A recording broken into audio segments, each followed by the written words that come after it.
welcome to another episode of Owning Your Personal Brand. I'm really excited that you were able to join us on this episode where we talk about podcasting and how you can use podcasts to really grow your brand and continue to own your brand. And this week, I am joined by a special guest, Jason Gillikin. He is the CEO of Earfluence, which is a podcast production company, and he will share his thoughts and insights on how podcasts work and how you can use it to really enhance your brand. So welcome, Jason, to the show. Amy, thank you so much for having me on the show. I'm really excited to be here. Thank you so much. Let's get started by just sharing a little bit about yourself. I'd love for you to share how you got started in podcasting and kind of more about Earfluence and what your company does. Sure. Yeah, absolutely. So I just kind of fell in love with podcasting. This is back in 2017. I'd been working at a company, a digital marketing company, for 10 years. And I was starting to get a little itchy, like, what is my professional legacy? What do I want to do with the rest of my career? I've always wanted to run my own thing. But I was also starting to fall in love with podcasting and how I built this, and Serial and Startup, and some of those types of podcasts that were just phenomenal storytelling and interviewing. So in 2017, I convinced my bosses to let me start a podcast, and it would be us interviewing our clients on how they built up their companies, their e-commerce companies. And they did. They let me do it, and I edited, hosted, produced, did all the things. And it was great. I mean, I enjoyed it. The bosses did not see the same vision for the podcast that I did. And then in 2018, I convinced my wife to start a podcast. I had been trying to convince her to write a book for years. She's a wedding planner, has amazing stories. And she's like, no. And I was like, well, what about a podcast? She's like, I don't even know what podcasts are, but sure, if you'll stop asking me to do these things, yes, I'll start a podcast. We thought it would be about the amazing wedding stories that she has, and like guests could come on and share their funny wedding stories. But what we saw quickly was that the education part of it really resonated with the audience. And so it was like how to do a timeline, how to do a rehearsal, how to do SOPs, those types of things to level up the wedding business. That's what resonated with the audience. And so it started to click. It was like, oh, wait a minute here. This can be so valuable for businesses. And again, I was trying to figure out something else to do. So in 2019, I set out to form Earfluence, quit my job, set out to form Earfluence. And here we are today. It's 2022, and we've got 2 studios, one in Raleigh founded, and one in American Underground. And we work with a lot of businesses, especially in the Triangle area, and producing their podcasts. That is great. And how many do you have right now? Like, how many podcasts does your team produce? We do 25 podcasts right now. That is great. That's great. And I think one thing you hit on that's so important is the education piece. And I do think a lot of times when people sometimes think of podcasts as entertainment or something like that, but there is so much good content that you can find by listening to experts, but also good content that you can give. And that kind of leads into why we're talking now, like how you can really use podcasts to grow your brand. So give me some of your thoughts on how, from your experience with the clients you work with, how that act of doing a podcast can really help them to start a new brand or to grow a brand. Yeah, absolutely. And when I look at your personal brand, Amy, and just by doing this podcast called Owning Your Personal Brand, like, there's so much that comes to mind right away. One is you are the personal branding expert. So if anybody is looking to grow their personal brand, one of the first people that they should contact is you, because you have this podcast. You are owning that you are the expert of personal brand, right? And number 2 is that you value content. Like, you are doing this live stream, which then is repurposed for a podcast. You might grab some snippets for other social media sharing. You value content right there. And then number 3, you're not afraid to take risks. Like, so you might be listening to this on a podcast format, but what I'm seeing right now is this: we're live. Like, we are live on LinkedIn and other platforms. Yeah. And so you're not afraid to take risks and step outside of your comfort zone. So to me, that says a lot about your personal brand right there. I think about for our clients, we've got one that's coming out soon with Dr. Pamela McCauley. She's a STEM expert, and she also likes shoes. And she's got a new podcast coming out called Stepping Up STEM. Like, so we've got the analogy of with the shoes, and then, you know, she's branding herself as the STEM expert, right? What she wants to do is have her speaking to be more in demand on STEM. She wants to grow her personal brand through this podcast, and she's done an amazing job of her personal brand already. But that's what she's doing. We work with Donald Thompson. He just rebranded his podcast from the Donald Thompson podcast to High Octane Leadership with Donald Thompson, because he wants that leadership piece. Like, he's an intense leader, right? High octane leader, an intense, powerful leader. And he wants that to be part of his personal brand. So I think about that, entitling these podcasts and owning that personal space, owning that education space, that can be so powerful for just the start of building your personal brand. Yeah, no, I think that's great. And one of the things you mentioned too is, I believe the flexibility is really great for having your own show or podcast. So like you said, you could have a certain focus for your brand. And then if you need to change that, it's very easy to do through this platform. And you still have all of your old content. It's not like it goes away, but you're able to rebrand that. So I like that. I like that a lot. Talk about the other side a little bit. Let's say you're not ready to start your own podcast just yet, because it is scary. It is, like you said, it is taking a risk. I will attest to, it gets easier and better the more you do it. And I'm sure you can attest to the same. But one of the things that I did was I started to be a guest first, right? To just try to get a feel for what is that process like. So talk a little bit about that, because you also book a lot of the guests for your clients. What kind of benefit can the guest even see for their own personal brand? Yeah, absolutely. And I encourage anybody who is thinking about starting a podcast to do exactly what you did and start to be a guest on other podcasts. They don't have to be like the most popular podcasts in the beginning. You're just trying to figure out what you want to talk about. And that's the key, right? What it can do is it'll give you those reps. It'll give you a sense of what it's like to be on a podcast. It'll give you talking points too. So if there's a certain speech that you want to give, or if there's a certain webinar, being on a podcast can help you kind of test that out and test out, what are my talking points here? If you were to go onto a podcast, Amy, and you offered up a suggestion of, hey, I can be on your podcast and I can talk about the top 3 tips that you need right now to level up your personal brand, that's interesting. And that's something where you can practice that speech. You can practice you can practice a webinar. You can do all these different things. And that kind of leads to how to be a guest on a podcast too, right? Because I get so many cold emails from people that want to be on one of our podcasts.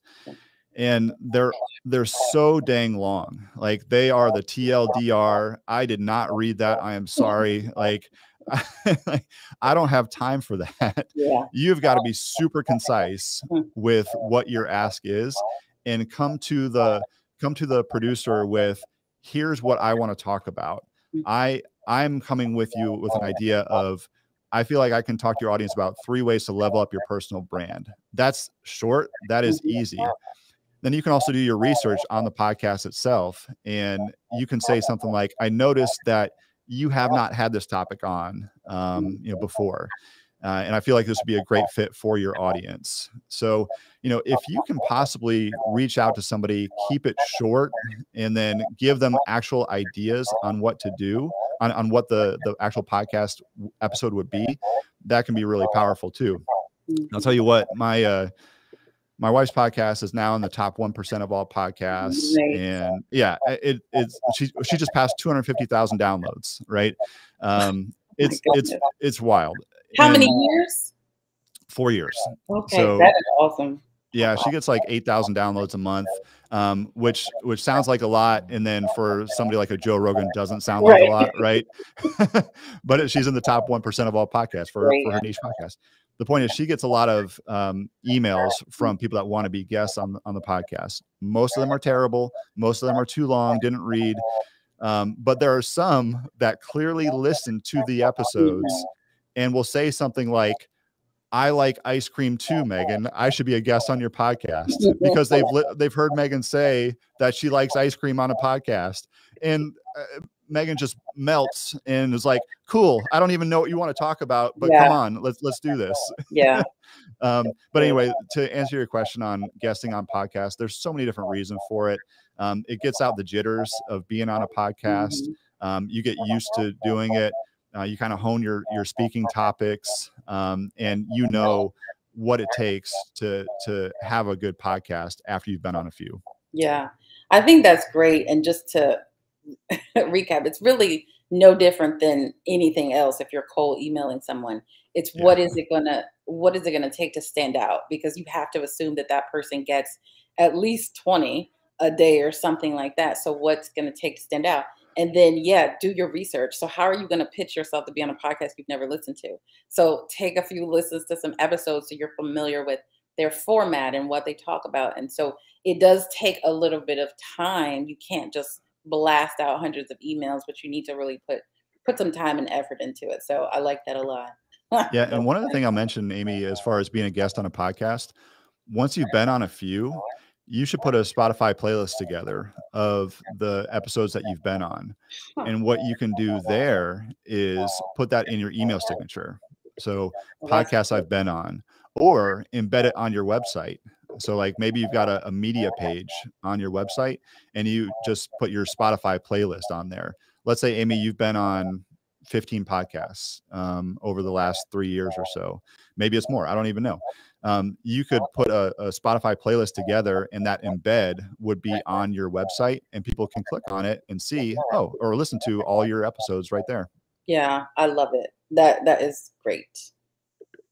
Never thought of that. That is great. But I'll be doing that immediately. That's great. Good. So I think that, yeah, being a guest, I mean, it does make sense. Be a guest first if you're thinking about doing a podcast. But I think even if you're not looking to do a podcast yourself right away, it's still that good practice, because one thing you said was about the messaging. So if you've got a talk coming up, in a month, and maybe you just want to test out which of these topics feels better coming out, or which makes sense to go in this order or that order, it's an opportunity not to have them be a guinea pig, but it's just an opportunity for you to practice your messaging and the key things that you want to get across in a presentation or webinar. So I like that a lot as well. And then the other thing that I found helpful is just getting in front of a new audience, because while the topic you share, the thing I love so much about personal branding, it relates to everyone. So it doesn't matter. It could be a construction podcast, but even people in construction should think about their brand and how they present to their clients. And so that's one of the reasons I like this topic for me, because you might want to get in front of different audiences, not just marketing for what we do, but different audiences. And so you can take your topic and it can really appeal to a broad number of people. So I like that aspect as well. Yeah, and let me piggyback on that real quick. That is super important, and thank you for mentioning it. You want to leverage already existing audiences. Yeah. It is so hard to build up your own personal podcast audience. Yeah. If you can accelerate your message by going to already existing audiences, that's huge. Yeah. And that's the method that our friend Larry Long Jr. Employs. Like he's been on hundreds and hundreds of podcasts, right? And it seems like every day on LinkedIn, he's like, I was a guest on this amazing podcast. And it's great. Like he's got all this content out there that people can go listen to from different audiences. Right. Yeah. It's just a good kind of low time investment, low cost investment way for you to really grow your brand. And also, like we said, test. Because nobody, starts out with their brand knowing exactly what's going to work or what's not going to work. So it's a way for you to experiment a little bit. So back to the people in the audience who do want to start their own podcast. Aside from starting with being guests, what are some other things that they should do initially to get prepared to launch their own podcast? Yeah. It's never going to be amazing in the beginning, right? It's just not. Like your first episode, you're going to look back on it and be like, should I even keep that up? I don't even know. Like, I kid you not, I mentioned I convinced Megan to start a podcast back in 2018. She just asked me to take down the first like 30 episodes. Like, all She's right, I'll probably do like, it. I'm the top 1% now. I can't have that Right. out there. Yeah, yeah. So it's never going to be amazing, right? In the beginning, you know, if you want it to be a lot closer to amazing, you can hire somebody to help you out with that and do coaching with that. In fact, if you go to earfluence.com/coaching, we've partnered with somebody who has an incubator and like one-on-one coaching that can go ahead and help you out. But really, like one of my one of our my favorite expressions is just press record. Let's see if we can. Yeah, just press record. And Yeah, what that means is you've got to start making the mistakes. You've got to start learning. You've got to start taking those risks. Our friend Javier, he's got the Pretend podcast, and he's now, I don't even know, probably at like 10 million downloads. It's wow. wild. It's a true crime light. People are pretending to be somebody else. He's got a great series right now on Frank Abagnale from Catch Me If You Can. Turns out his biggest con was convincing the world that he's a con artist. Anyway, you'll have to check that out. But when he first started out, this is like 2017, 2018, he recorded 5 episodes, threw them out because he didn't like it. But it was great for him because he made those mistakes and he figured out what was working and Yeah, what wasn't. yeah. Right. So just press record and figure out what you have. Another thing is you cannot be all things to all people. Mhm. So we go to these meetups and we run content creators meetups in the Triangle. And I hear people sometimes saying, yeah, my podcast is really about general interest and it's really for everybody. You can't do that. Like, you are not Dax Shepard. You are not Brene Brown. I'm sorry. Maybe you are. If Dax and Brene want to come to our meetups, you're more than welcome.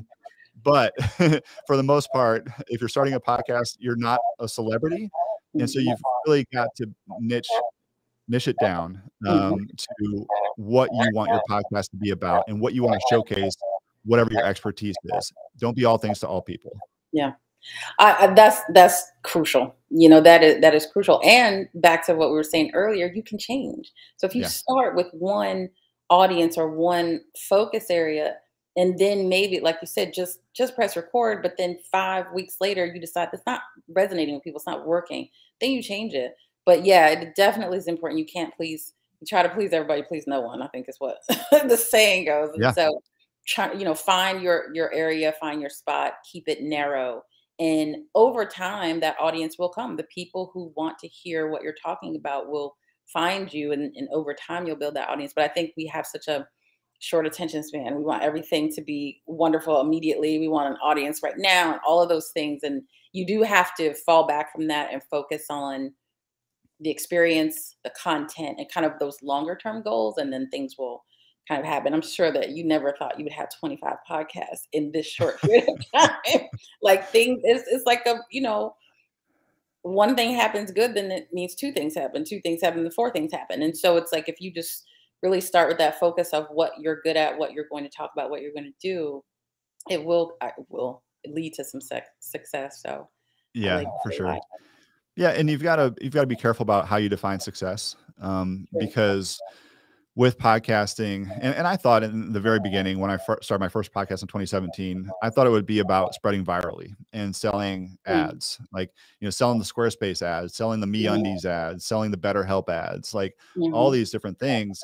And then I quickly realized, like, wait a minute here, the podcast itself is in a sense an advertisement for the person Right, that's doing the podcast. right. Right. Yeah, So for you owning your personal brand, I mean, it's you love it, you love doing it. It's building up Amy Thompson's personal brand, yeah. but in a way, it's an advertisement for Creative Allies, That's right. right? Like, That's right. go ahead and sign up with Creative Allies or inquire with Creative Allies if you want Yeah, to know more about building your business brand or your yeah. personal brand, That's right? right. Yeah, So, like, you don't need advertisements to have it be an effective podcast. And yeah. so, like, when you have expectations of, is this going to be good for networking for me? Is this going to be good for building content for me? Is this going to be good for showcasing what I know? Mhm, Am I checking those boxes? Great. Like, the download numbers will come. They'll mhm. start off small, but they will come. Yeah, And you need to make sure that your goals aren't really related to the downloads, at least initially. yeah. I agree with that, and I think that content piece is so important because if it's evergreen, if you're not talking about like right now things, you never know what could happen in the news, what could happen in the world where somebody starts searching for something you did 3 months ago. And Yeah. then they find that content and it's right there and it's packaged nicely and all that stuff. So it is that is the one thing that I feel like I did well, is not focus on the numbers so much as focus on creating great content, having interesting guests, things like that, and then start making those other adjustments later to build build the audience and everything. So, but Yeah. that's really good. One thing we've been talking about, and you've mentioned it throughout, but I want some dedicated time to mistakes. What mistakes have you made or you've seen clients make with podcasts that you can help people avoid? What are some things to not do, as they're starting a podcast? Oh boy. I've made a lot of mistakes. Like we've done thousands of episodes of Yes. podcasts, so we've made some mistakes for sure. So like I mentioned, my shirt, just press record. That's Yeah. also a reminder to actually press the record button. There's been there there's been like one or two times where Okay. it hasn't worked out. Now one thing is if a guest isn't great, you can always say like, oh, the file was corrupted or something. The producer forgot to press record or Right. something like Oh that. God. If you don't want to use that, the other mistake that people make initially is, I mentioned that they're trying to be all things to all people. Mhm. I would make sure that you're outlining the first 10 episodes of your podcast and you have some sort of structure in place, and you can certainly modify that. But if it's too freewheeling, if it's too willy-nilly, like it's just not gonna work. Mm, And those are the reasons that most podcasts don't even get to 10 episodes, mm, is they're not sure what they want to do. So outline everything and make sure that you have a list of guests that you want to reach out to, that you have a list of topics that you want to cover on this particular podcast. mhm, So have some sort of structure with it. Feel free to make mistakes, of course, mhm. but have some sort of structure to it before you get started. Got it. No, that's really good. I appreciate that. Well, we are actually wrapped up, and this has been a great conversation. And so I appreciate all of the insights and the thoughts. But before we do go, a couple of things. How can people get in touch with you if they want to reach out about either learning more about podcasting or about doing their own podcast? Sure. Yeah, absolutely. So you can go to earfluence.com or you can find me on LinkedIn. And my handle is there. There we go. It's at Jason Gillikin on LinkedIn. Okay, perfect. And then talk to us about something new that you're launching that I've hearing about. Really interesting. So talk about one of your new podcasts. I appreciate the space for this, Amy. We have, like you mentioned, about 25 podcasts, and I love all of them. One I'm really excited about is our own podcast that we're doing called Charity Champions. And I was thinking about this, like we all have a voice. And I'm not, me personally, I'm not doing enough with that voice. We have this platform, and there's so much good that's going on in our community, Mhm. and so many amazing charities in this community. Like, how can we amplify what the people behind these charities are doing, and showcase the benefits of all these charities? So we're starting a podcast called Charity Champions, which is going to be focused on charities in the Triangle, and it's going to be a different host with each episode. So the first episode is Jess Averhart from the Reinvention Roadmap. She's going to interview Brooke Descartes from the Joel Fund, as well as one of the veterans from the Joel Fund, who goes by Eddie Spaghetti. He's hilarious. I don't think it's his last name. I'm not sure, but he goes by Eddie Spaghetti. The second episode, we've got Tim McLaughlin from Co-Founders Capital. He's interviewing a husband and wife team that are highly involved in charitable work in the Triangle, the Dobbin Specs. So Thorn from Band Together, and then Nisha from One of Us. You probably know both of them. And then the third episode, Marcus Ginyard from UNC basketball fame, former UNC basketball captain, is back after an overseas career, and he's building his personal brand. Right? Oh, he'd be a great guest, by the way, Amy. But he's interviewing Jennifer Player from Habitat Orange County. And then Donald Thompson from High Octane Leadership Podcast. in the diversity movement. He's interviewing a couple people from Easter Seals. So this podcast I'm so excited about because it just amplifies what the charities are doing. And what we want to do is drive awareness, drive volunteerism, and drive donations to these charities. Yeah. Well, I'm excited about it too. And, I had mentioned to you before at Creative Allies, we have lots of nonprofit organizations. And of course, marketing and awareness is something they all struggle with. It's like, how do they get out these great stories? They all do great work. And so how do they get these stories out and raise money for the great work that they do? So I really appreciate that you're doing this for the community.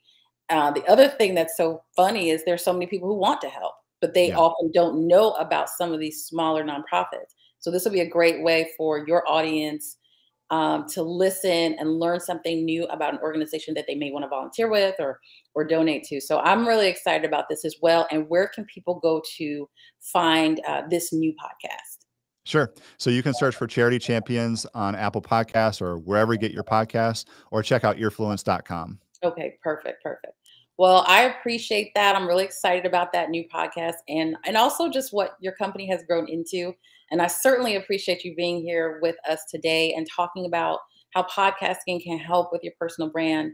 Like I always say, everyone has a personal brand, and it's really up to you to own it and make sure that you own it before somebody else does. You don't want that. And so thank you again to Jason for joining us today and talking about ways that you can grow your brand through podcasting.